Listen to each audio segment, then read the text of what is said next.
we'll hear more about the first presenter, which is Pam. So Pam, are you with us? Yes, I'm here. I'm waiting. Excellent. Hello. Pam, would you be able to tell us a little bit about yourself before we start with the presentation? Yeah, sure. I'm Pam Catchpole, and I'm area coordinator for areas 1 and 2 in the South England Conference, which goes from Gloucester all the way down to Cornwall. I've been doing Pathfinders it'll be my 40th year next year. I do it because it's my mission in life. It's what God has asked me to do. And I just enjoy sharing any knowledge that I have and presenting it to anyone who will listen. That's very good. Pam, we are so glad to have you with us. So this is Pam, our presenter. We're going to bow our heads and pray. And then after that, we're going to go straight into our Lighthouses presentation, which I'm personally looking forward to. So let's bow our heads and pray. Dear God, thank you so much for time we can be together this way. And we pray for the blessing upon every single Pathfinder who is watching this at the moment, but also for those who are not. We're asking, dear God, that your Holy Spirit will be with all of us as we learn something new today. At the same time, we're asking a blessing upon our presenters, which we'll be teaching today. And we want to say, dear God, thank you so much for their lives, for the mission they chose, and that is to serve you.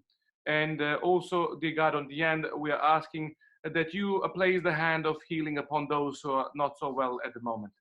We are going through a hard time, and we're asking, dear God, that if it's your will, they can be healed. In the name of Jesus, we pray. Amen. Amen.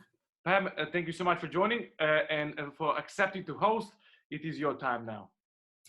Okay, well, the reason I like the Lighthouse Honour is that I have an interest in lighthouses. So one of the names that will come up in your workbook is probably what I am. On the first page, where the lighthouses are, the lighthouse on the far left side is actually my favourite lighthouse, which is in Denmark, which they had to move because it was being enveloped by the dunes. So that's my first bit. So let me ask you, Pam, before you go, how come you choose Danish lighthouse and United Kingdom has a lot of lighthouses? I know they do, but it's just, I had a thing about this one lighthouse. I've actually painted it several times, and it's just one of my favorites. Would you just, before we continue, tell us why is this your favorite? Because I'm sure English, British have better lighthouses than Danish.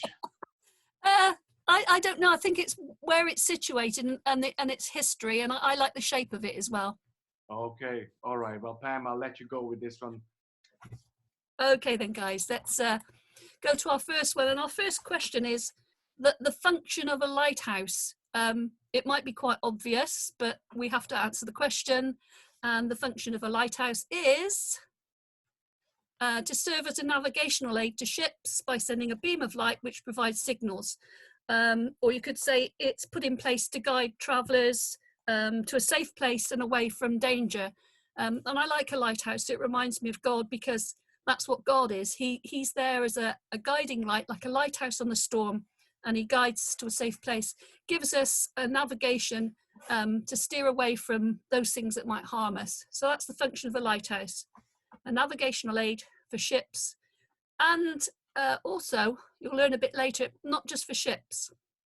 Okay, so that's the first question answered. So you can go back to this and refer back to it, and you can write it into your workbook. So just again, Pam, to help everybody else who joined us here using Zoom and also Facebook Live, a worksheet that you provided us, actually you are actually giving people answers, is that right? So you are following the outline of the worksheet, is that correct? Yes, I am. And apologies for those people who aren't in the UK, but I anglicised it because I did this as a presentation for a group down in Bournemouth, but you can relate it to wherever you live.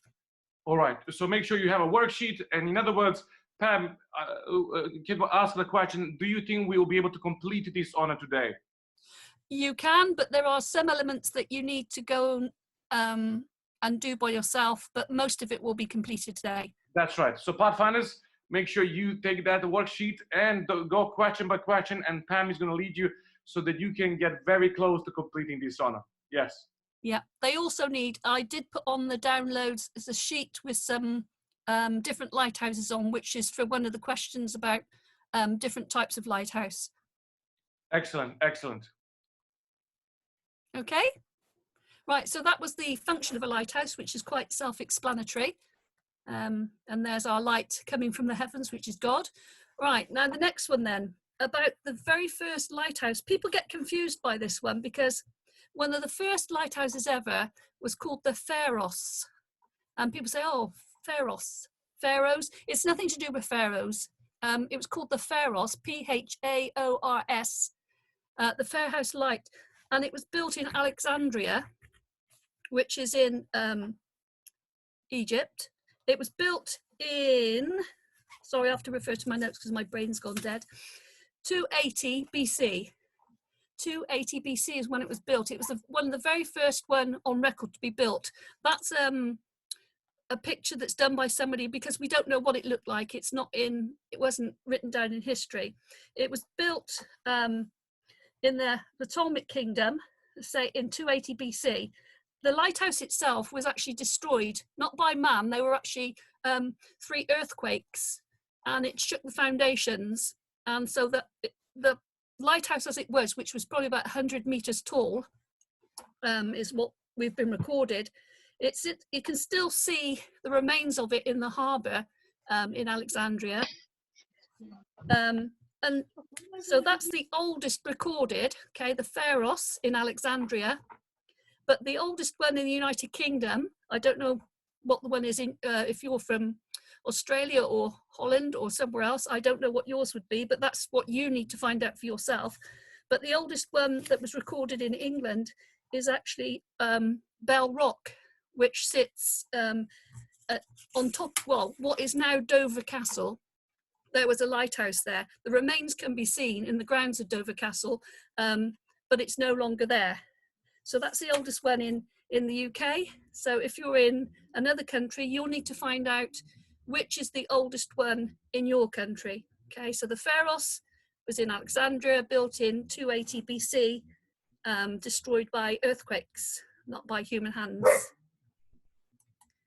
Okay, so the next thing on your worksheet, there's a question that asked you, people who study lighthouses, what are they called? And if you remember, the name of the first lighthouse was the Pharos, and people who study lighthouses are called phairologists. So it goes along with what we said. So the fair comes from French, Faro, Italian and Spanish, Portuguese, Swedish, Danish and Norwegian in there, Fia, Far, Romanian. So all those words can be related to the Pharos, which was the first lighthouse. People who study lighthouses, there is actually a website for them, and it's www.phairology.eu if you're interested. Okay, so www.phairology.eu if you're interested in going to their website if you want to learn more about lighthouses.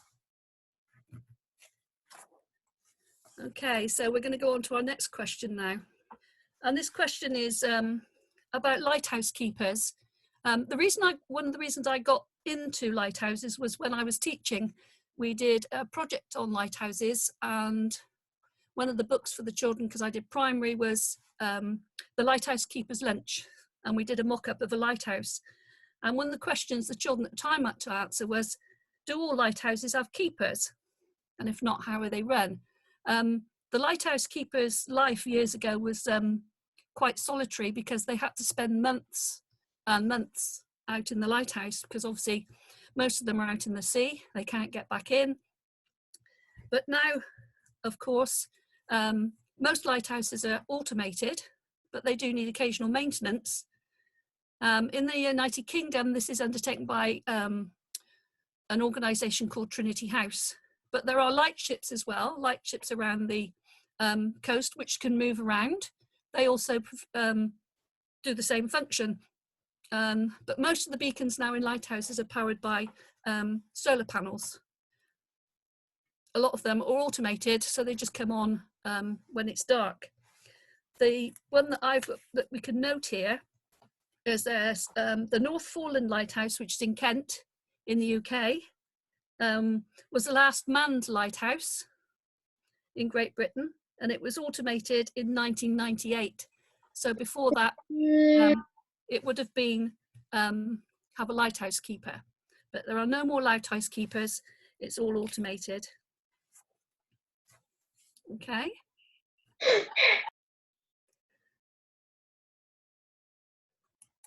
That's good. Okay, we've got a scientific bit now. Fresnel lenses. I don't know if any of you have heard of Fresnel lenses, or if you've had a chance to look at a lighthouse and look at a lighthouse lens. If you look at the picture on the left-hand side, which is the top of a lighthouse, that's the lenses inside the lighthouse, and on the other side is a close-up version of the lens. If you can see, okay, it's a circular lens. There are several of them that sit around the actual structure on the top. And the Fresnel lens was created by a person called Augustin Jean Fresnel, hence Fresnel lenses. They started out with very heavy glass lenses that obviously took a lot of maintenance, and those first lenses weren't as good at refracting the light, sending the light out for distances. So they were researched, and so the Augustin Jean Fresnel came up with the design that is now in, I don't know if it's in every lighthouse, but most lighthouses that I know of. And it's a succession of concentric rings. If you can see that they start and then they go out. Okay, so it looks like it stands out. It's quite a simple lens, but it has a flat surface, but it has a good focal length, so it can take the light out quite a way.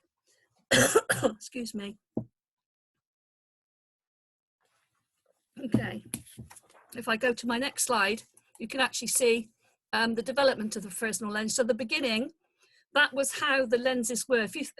If you do science at school, you often look at lenses for how it refracts the light or reduces the light or makes the light bigger. So the first one showed it was a convex lens that was flat on one side. That was one of the original lights that they used. But when Fresnel looked at it, they wanted to find something that was more effective, would last longer, would need less maintenance. So they decided to break down the curved side and sort of cut it into sections, so that there are pieces, if you can see on there are pieces sticking out, and then you've got a flat bit in the middle. So as the light comes out, it bounces off the pieces that are coming out. And then we come to the end. What they've done is like glasses, glasses that you look out of. The lenses now are flatter and thinner, and they're made with molded plastic. So now there's less danger of breakage, and which means it will last longer, which means less maintenance, and it's quite thin, and it doesn't have a danger of breaking because it's made of a flexible plastic. So it's much easier, and it gives a longer lasting light, which we can see further away. We have some Pathfinders asking question. Would we need to actually draw this in our worksheet? Let me find the worksheet. Altogether, nothing to worry if you do, because we have a PowerPoint presentation ready for you to download at any time. So the answer is what? Yeah, if they want, I mean, if they want to draw it, it's good, because that, if you see something and you do something, it you know, it gets it more into remind you. So if you draw it as well as see it, it'll help, and it's also then it's kept in your workbook. So yeah, good idea. Okay, so I'm looking at the worksheet as I'm going, and I'm looking at my notes as I'm going. So I'm doing two jobs here. Okay, so that's the modern type of lens that we have in lighthouses now. So if you ever visit a lighthouse and you get the opportunity to go into the top, that's the type of lens that you'll see. So looking at our worksheet then, throughout history, we have to think about what fuels have been used for a lighthouse. If you can imagine back in, I don't know, medieval times, how would somebody show a ship that's coming ashore where the rocks were? They would have used a beacon, which would have been a pile of wood on the top of a hill, and they would have lit it, and they would have to keep lighting it. So the first types of fuels that we had in wood and lighthouses were actually wood. When lighthouses were first built, they used to have a a brazier in the middle of them, and they would have to burn wood to keep the light going, which obviously was quite a full-time occupation. Most lighthouses are Victorian built, and a lot of them had 3 or 4 men that would live in the lighthouse together. So they all had jobs to do, which meant that they could circulate the jobs. So if you think, if they had to light a bonfire in the middle, essentially a bonfire in the middle for the light, it would have been an awful lot of wood burning going on. So later on, when coal mining came in, they decided that coal might be a more effective way of providing a light. But if you know anything about coal, when it burns, it gives off fumes. It also gives off a soot, so which meant more maintenance was needed to keep the lights clear. So not such a good, effective way. They also used whale oil. Okay, so back in Victorian times, ships used to go out and catch whales, and they were essentially used, the blubber was used for oil, and they would put oil in a pot. And again, it gave off noxious fumes. It was also sooty and not very cost effective. Lard was also used, lard which comes from essentially from pig meat, but again, not very nice, smelt disgusting. Again, will give off fumes, but became quite expensive. Kerosene, which is like paraffin for those of you in the UK. So again, but then again, that gives off fumes, and also obviously they've got to get it to the lighthouse. But these were the early forms of things. Also, lots and lots of candles. So if you think of candle power, try and imagine how many candles would they need in a lighthouse to get a light out to sea to warn ships. Okay, an awful lot of candles, and again, they probably used tallow candles, which came from animal fat. So they would have been sooted up the lights, so there's a lot more maintenance for the light keepers. But those are the types of fuels that they would have used in lighthouses before electricity was out there. Pam, just a question. Somebody's asking, did you put these fuels in a chronological order? So did they start first with the wood and then coal and then whale oil, or this is just it's not chronological. It would have depended on what fuel they would have been able to get for their lighthouse, because obviously they were manned by people. It was their occupation. They lived in the lighthouse. It was before the times that an organisation actually took over and ran the lighthouse. So I assume that they would have had to find their own fuel, or it was provided by whoever employed them, but not chronological. It depends what was, I mean, I suppose in Scandinavian countries, they probably would have used more whale oil. The US probably would have used kerosene maybe, but any combination of them at any time. Thank you, thank you. Okay, we're going through this quite swiftly. So thinking about the fuels now, we're moving on. The first lighthouse to use electricity. If you can imagine how difficult it might be to get electricity to an offshore lighthouse. Cables were starting to be put down, I think probably 20s, 30s, because we sort of had cables going across the Atlantic Ocean for America, so they would have started putting electricity in. In the United Kingdom, okay, as I said, this I've made this for UK. The first one was the South Foreland on the cliffs of Dover. It was also the first lighthouse to provide ship-to-shore transmissions. So obviously they already had the cabling in for the electricity, and so they were able to use it for their transmission, so that they could talk to the ships, or they could talk to shore as well. Warning of any problems. Obviously, they obviously need to know what the weather is like.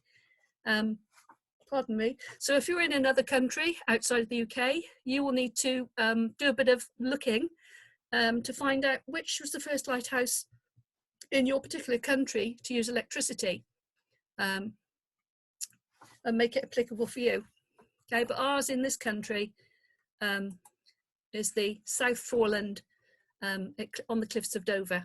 So for everybody who is watching this, just to make sure you don't panic, this information usually is quite readily available on internet.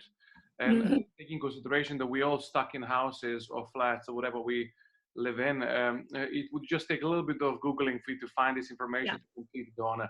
But Pam, when it comes to transmission, you were talking about ships talking to the lighthouse and lighthouse talking to the ships, and we would just need to say they use the radio signal for that. Is that right? Yes, yeah, it would use the radio signal. Thank you.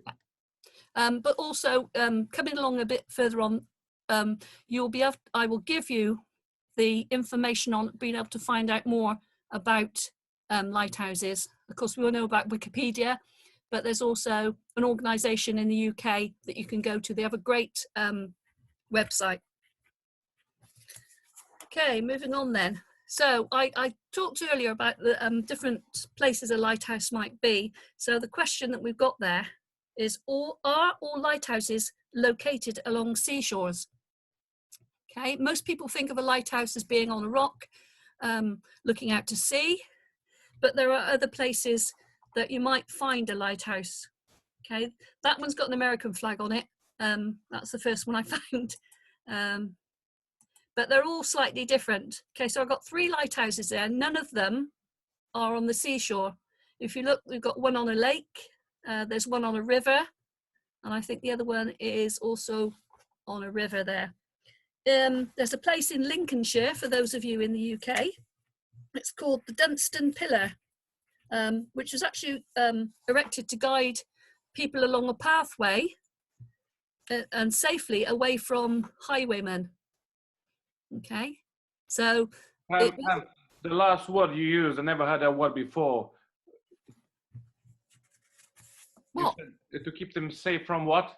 Highwaymen. Highwaymen, all right.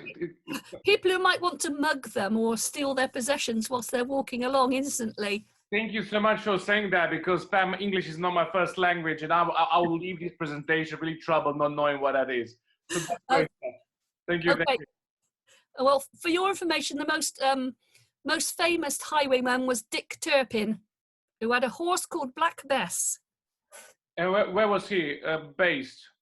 I'm not sure. Probably London way. The London way? Yeah. Of course, now the question is, did we ship him to Australia later on? Or did he die here?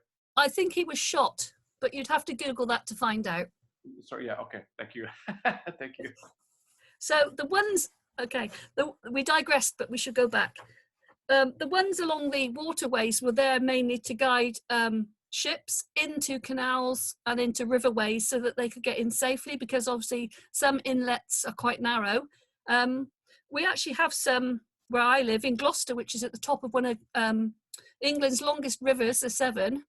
If you go up the Severn, there are actually some on beaches which were there to guide ships into inland waterways. So they're not actually out at sea, they're on beaches.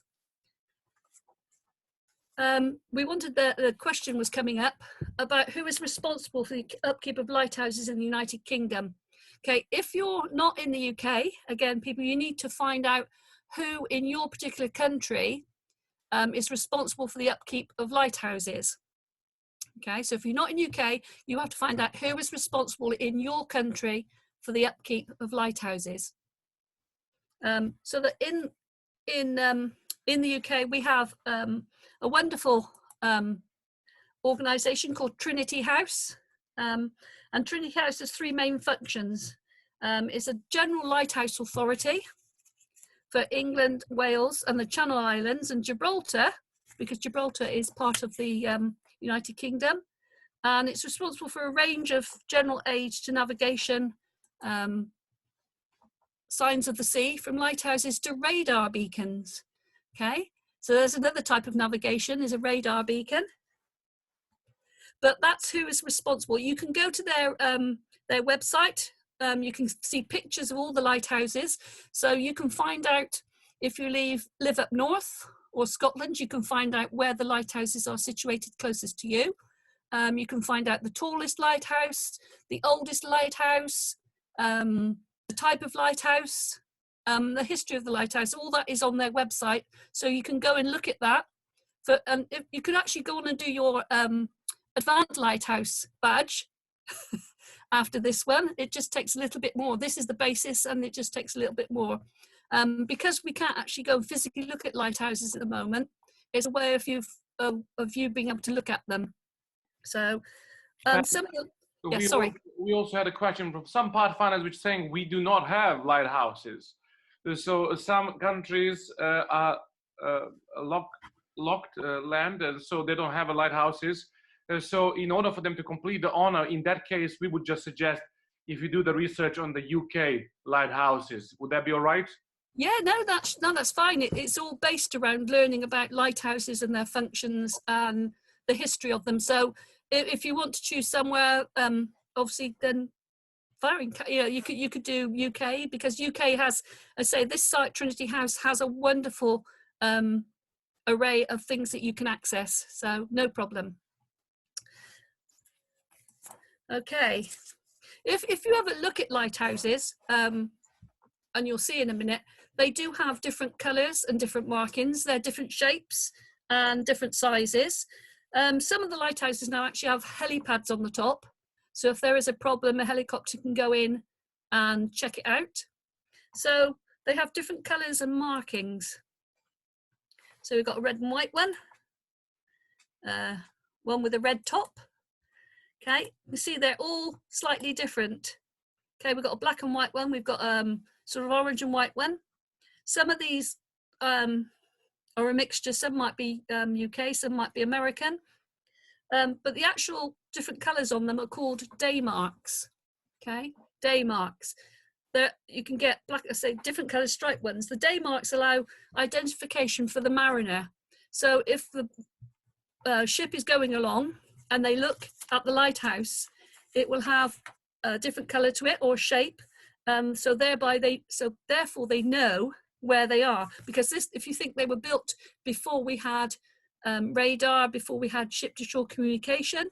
So in order for the ship to know where they are, they could look at the lighthouse, look at the markings, the day marks, and it would help them with their location.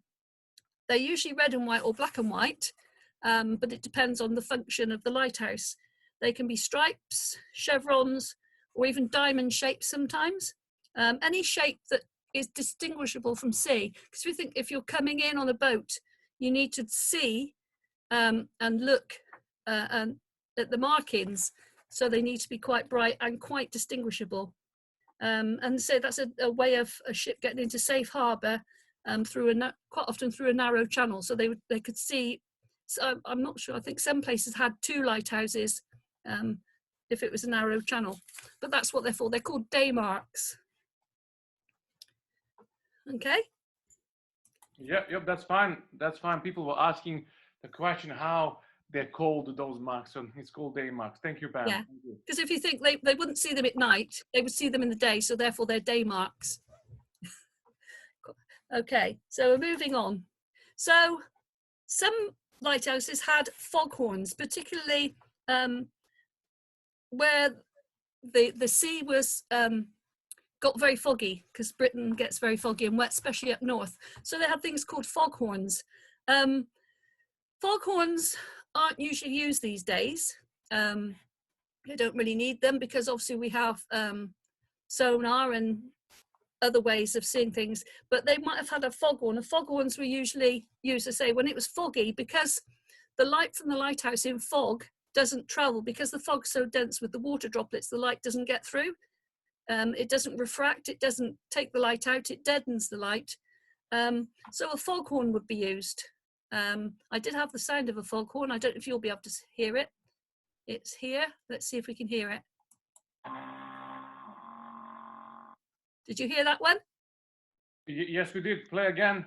Okay, I love the sound of a foghorn. This is just one foghorn. There is a foghorn in England, and it's very loud, but I can't remember what it is. Here we go.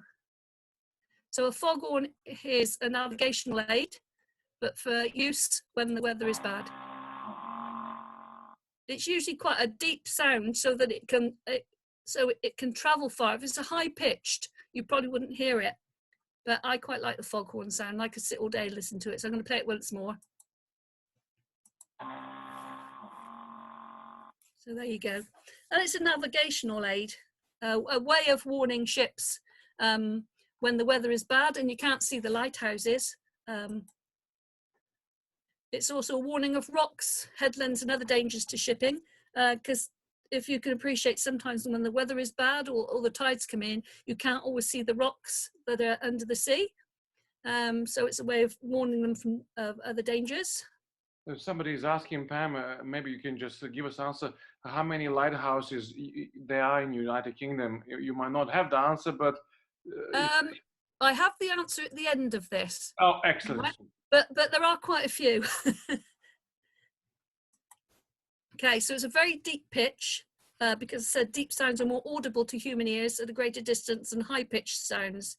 It also helps with understanding the height above sea level. It has to be quite important for the foghorn. Obviously, it can't be down on a beach. It has to be up on a cliff, because obviously it would determine the distance that the foghorn sound will go.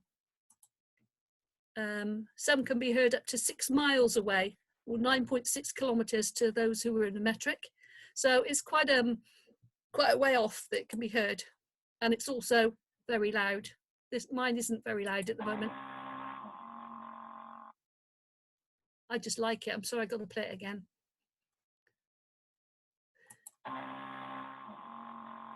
Okay, so they aren't used anymore because we have other means of ships and maritime vessels of finding out where they are. Okay.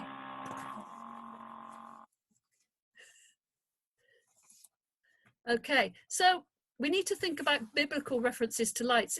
When I started my presentation, I thought about God as a lighthouse because he guides us in the way to go. And there are several references there, okay, which you'll get and should be on your presentation. Why is God's word like a lighthouse? And there are 3 obvious concrete meanings. The word lights, one's abstract and one's less obvious, but the most obvious meaning is heavenly lights. If you think about the light that comes from God, we think of heavenly lights. And then that's like the sun and the moon and the stars. So there are sort of guiding lights. And if you think about it as well, sailors used to use the stars to navigate by. Okay, so that's God's light that he's given to us. And then, of course, God is the father of those lights. Okay, he's the creator and therefore the greater light. So he guides us like a lighthouse does. But we're also lights, like the lighthouse. God has given light to us, and we have to shine our lights, and we draw people to God, because we're the lesser light, we draw them to the greater light. So a lighthouse is like God because it shines and leads people into a safer place.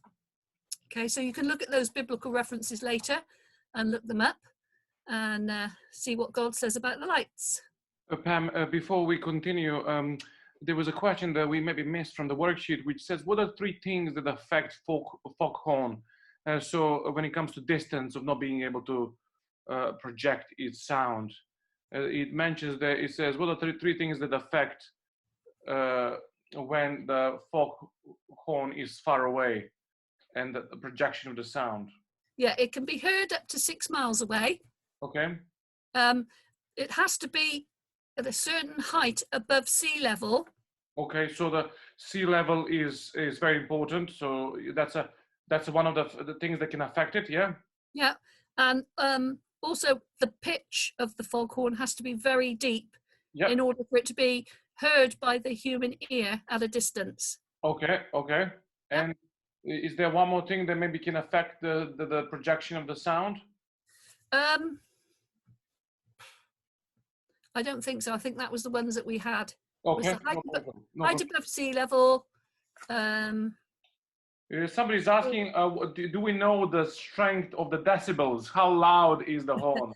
They could go and find that out actually if they're interested. If I googled foghorns, and I actually downloaded some foghorn sounds to my phone because I'm sad like that. But you can Google all sorts. So, but if you go to the Trinity House website, they may be able to answer those for you. Okay. So it asks you to memorize John 8:12, because this is one of the main scriptures, okay, to do with the light. And Jesus said, I am the light of the world. He who follows me shall not walk in dark, but have the light of life. Okay, so there is our lighthouse. John 8:12, you need to memorize that one. So if anybody asks you, John 8:12, most people should know that one. That's the one you need to memorize. You could, if you wanted to, illustrate it in some way, or do a mime to produce it to other people. Think of some creative ways that you can share the scripture with other people. Okay, you're also asked to write a poem or a story about a lighthouse light, including thoughts of God's light. I just want to tell you a story about somebody called Grace Darling. You might have heard of Grace Darling. She was a lighthouse keeper's daughter, and she lived in the lighthouse with her father. I can't remember the name of the lighthouse. I didn't write it down. But what happened was a big storm came up. The light went out on the lighthouse, and so the ship would have run aground. Grace Darling got in a rather large rowing boat. She rowed out to the ship, and she rescued every person from that sinking ship and got them back to the lighthouse. And she was only a young girl at the time. So it shows grit and determination. You can do things if you have a mind to. So that's the story of Grace Darling. There was also another story of a lighthouse, and people were it was time for the lighthouse keepers to be taken off the lighthouse. So somebody was sent across in a boat to go and change over the lighthouse keepers. When they got there, the door to the lighthouse was open. They went in, there were chairs knocked over. The bedding was, nobody slept in their beds, but the lighthouse keepers were nowhere to be found. So that is a mystery one. Nobody ever found them. Nobody knew where they went, apart from the fact that they thought perhaps they might have got a bit merry and a bit drunk on the rum and fallen into the sea, but no bodies were ever found. So that's two lighthouse stories of fact. Also, Pam, something that really shocked me was during the building of the lighthouses, especially some of the very remote ones, they had a simple rule that they had to have 3 people always at the lighthouse. Yeah. Is that right, Pam? Yeah, it was always 3 people. That's right. And the reason for that, do you remember that, Pam? What was the reason? It was in case if they fell out and somebody kills anybody, that other person can testify. Yeah. So it really explains the toughness of the job of building them and also manning them. So they had to have more people just to make sure they actually stay alive. Yeah, that's right. But with this particular one, none of them were found. So they don't know what happened, whether one of them fell out with the other and they had a fight, but no bodies were ever found. No bodies have ever been found. So it's a complete mystery. But right, let's go. That's the two stories of fact. But it asks you to think about making your own lighthouse poem, and it points you to Psalm 136 verses 7 and 9, which reads, "To him who made great lights, for his mercy endures forever, the sun to rule the day, for his mercy endures forever, the moon and the stars to rule by night, for his mercy endures forever." Okay, Psalms is very poetic, and that bit is poetic. If you'd notice, there was a repetitive line on there, which was, his mercy endures forever. So it's asking you to think about the way that piece of scripture is written. Think about the way the Psalms are written. They are poetic, and use those as a basis, using also your knowledge of lighthouses to write a story or a poem, okay, to include the thoughts of God's light, which I talked about earlier. Okay, it doesn't have to be a great big long epistle. It doesn't have to be pages and pages, but just something that you're inspired to write, okay, about lighthouse. When I presented this with Bournemouth, they said, oh, we can't do that. So I said, okay, give me some words with the lighthouse. So they gave me 4 words and I made a poem straight off. Okay, so it could be just using a few words, think of the light of God, put those words down, and then put them into some form of poetry or story. So that's something you need to do on your own, but obviously you need to present it as part of your folder. So just to give a little bit of explanation. I have to do it every single session here in United Kingdom, British Union Conference. Every Pathfinder and Adventurer usually have a folder. So as they go through the class requirements, that they would actually submit all that in the physical folder.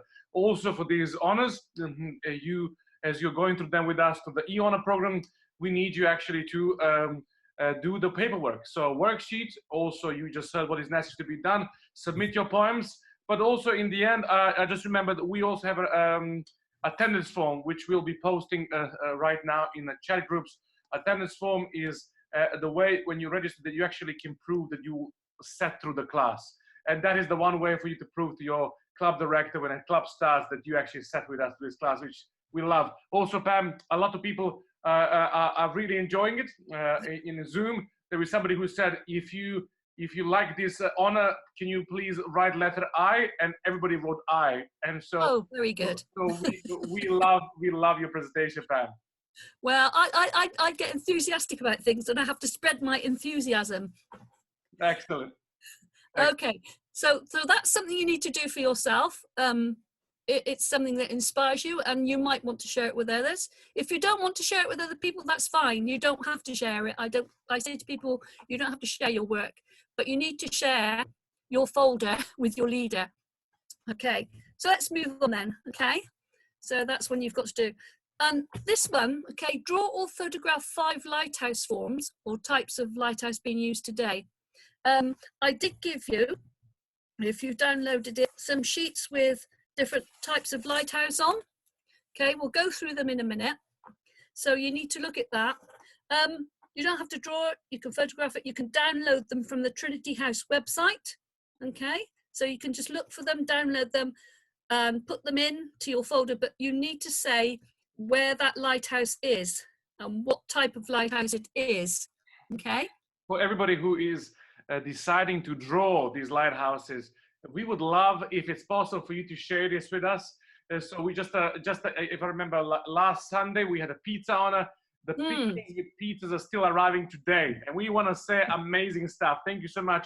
I still have another patch of pictures to share. So if it's possible, please, when you draw the picture, share it with us. So I will give you my email. My email is Dejan, which is DEJAN @adventist.uk. We're going to post this email in the chat groups. So when you draw it, please send us. We would love to share these pictures and paintings and drawings with everybody on our social media as well. Brilliant. Yeah, I like to see pictures too as a teacher, because it's another way of reinforcing in your mind exactly what you have been studying, because we all learn things differently. You know, we use our touch, we use our smell, we use our taste, we use our hearing, we use our eyes, because that's what God has given us, and we all need to put things down in the way which best suits us. Okay, so looking at the different lighthouses then, we've got an octagonal lighthouse. And for those that you do maths, you should know that oct means 8. So it's got 8 sides. Square, obviously 4-sided. Conical, well, if you know what a cone shape is, it's round with a taper like an inverted ice cream cone. We have a cylindrical one. Again, they're self-explanatory. So it's round, having the close, so it's the same all the way up. Okay, the bottom is the same width as the top. A skeletal one. Now, this usually has a base made of, it can be put onto concrete or some sort of platform, and it's like a pylon. If you think what a pylon looks like, it's a network of metal. Okay, it's got beams and posts rather than being composed of solid walls. So it's not made of brick or concrete. It's usually metal, like a pylon. And then the spark plug one is usually a short, squat lighthouse, and it's got a bit on the top like a sort of dome. So I'll show you some pictures of those now so you can identify them if you can. So here we go. So there's a skeletal one, looks like a pylon. We've got the cylinder, we've got an octagon, then we have our conical one. Okay, so it's broader at the bottom and shallower at the top. We have, excuse me, a square one, and we have a spark plug, which usually has a little bit on the top there. Okay, so you need to look at those so you know. And so somebody says to you, oh, what type of lighthouse is that? You can tell them it's a skeletal one. Okay, cylinders are quite evident, the others are quite evident, and then there's a spark plug. Okay, so you need to look at those, take note of them and understand. They also have different uses, some, and this one is not one that's out at sea, so it might be on the shore of a canal or a river, pointing people in. This one was an inland one. Okay, so they serve different purposes as well as different shapes, and they are in different places. They might be out on a cliff top, they might be out at sea. Okay, so that's our different forms of lighthouse. Okay, moving on. People wanted to know, do you know the 5 nearest lighthouses to your location?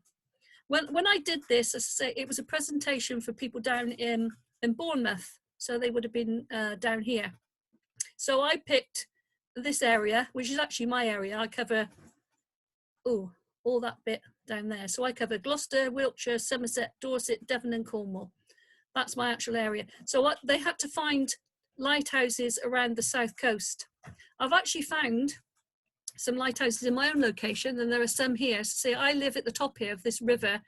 It's actually a tidal river that goes all the way into Wales. So I found some around here. Now, wherever you live, again, you can go to Trinity House, go to their website, and they will pinpoint where all the lighthouses are. So you need to find the 5 nearest to your location. Okay, so if you live inland, then you can use the UK lighthouses. You can choose which area of the United Kingdom you fancy. But I chose ones along the south coast at the time. And some of them were, oops, okay. This one was, says she looking for her notes again. This one is West Point, Start Point, sorry, I always say it wrong, Start Point, which is in Devon, and it was built in 1836. So when you locate your lighthouses, don't just locate them, look at them, look at when they were built and where they were built. Okay, this one is St. Catherine's on the Isle of Wight. Then I have this one here. It's an interesting lighthouse. Okay, it doesn't look like your traditional lighthouse. It's more like a lightship, but it is on a concrete base and it has a helipad on the top, but it is a lighthouse. This one is the Royal Sovereign in Brighton. It replaced a light vessel. Now, light vessels, I mentioned earlier, were ships. A little bit more fact, in Gloucester, we actually, in our docks, we actually have a light ship called the Sula, which is parked up in the docks.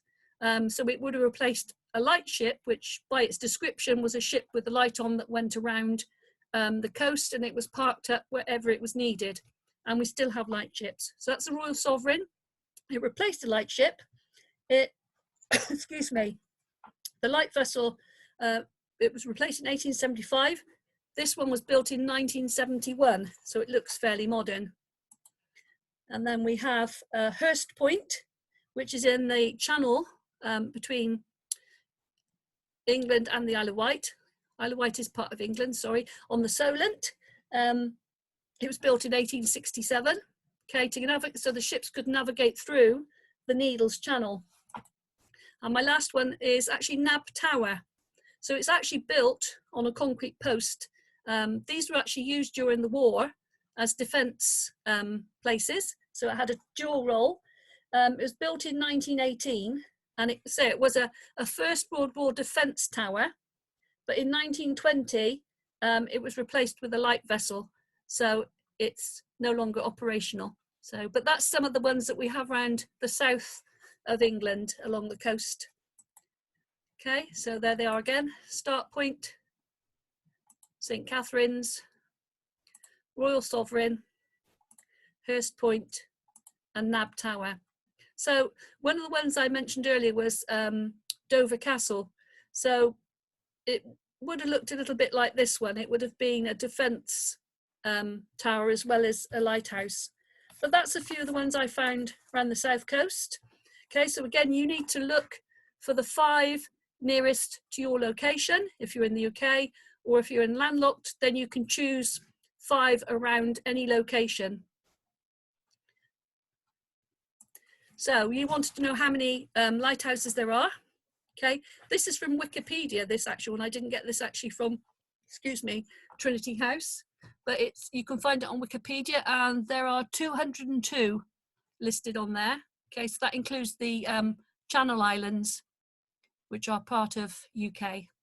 So if you wanted to travel around the coast of the United Kingdom, you could start at number 1, which is at Dungeness in Kent, and it could take, you could visit all of those. You could go around all the coast if you were a bit sad like me and you really like lighthouses, and you could visit all of them. Oh, actually, on the advanced lighthouses, it asks you to visit 10 lighthouses and to log it and to take photographs. But as we're in lockdown, I'm not sure how you would visit them, but you could probably find out information and photographs from Trinity House. Okay, so that's all the lighthouses around. So there's your answer. There are 202. I knew it was there somewhere. Okay, we're coming to the end now, actually, which isn't too bad because it's coming down. I don't know if anyone's got any questions so far. Well, your presentation is detailed, so not too many questions did come through. Okay. Yeah, well, that's good. I like to be detailed. I like to give as much information as I possibly can. And you definitely did. We have probably about maybe 2-3 minutes more, Pam, in case somebody has a question there. That somebody did ask if, well, a little bit of during the time when there were lighthouses were being built a little bit more inland, how did they kind of made the light stronger? So they're coming to the conclusion that if they're not directly on a cliff, and some of the houses are not, some of the lighthouses are not on a cliff, how did they strengthen the light of let's say candles or different types of fuel? Well, let's face it. In the beginning, it was a lot of hit and miss for ships because obviously some beacons weren't as good as others. So it was good for the shipping when electricity came. If you wait a minute, I've actually got a picture.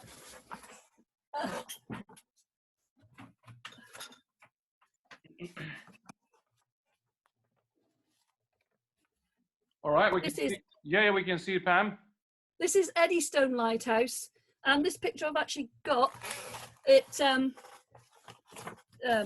actually tells you the dates of ships that were actually stranded around the Eddystone Reef at the time. Because this Smeaton's Tower was built in 1759, but there were times when a lot of ships were wrecked on the reef. So that's one of my pieces of evidence that I have for my lighthouse honour. Okay, but this one's quite good because it gives the structure of a lighthouse as well. That's so right. If I fold it like that, you can actually see there you are, the structure of a lighthouse. And a lot of lighthouses are still in that same way, even though they're not occupied now. In fact, somebody told me, was it Natalie Davison, who's Dejan's secretary, a member of her family actually owns a lighthouse, and it's a bed and breakfast and a cafe. So I must visit it one day.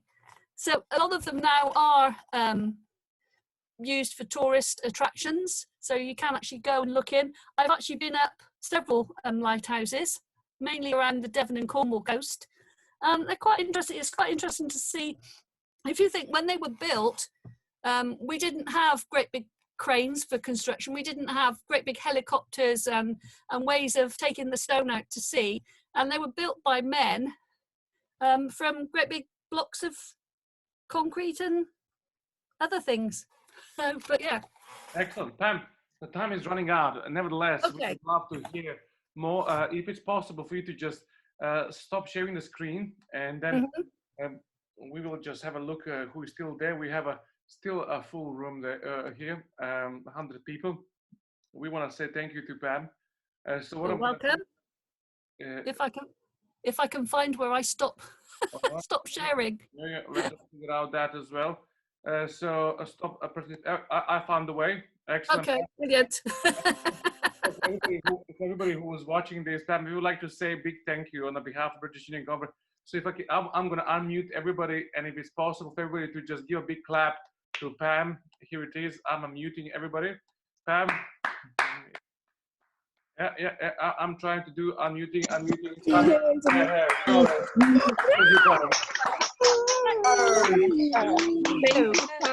Hey.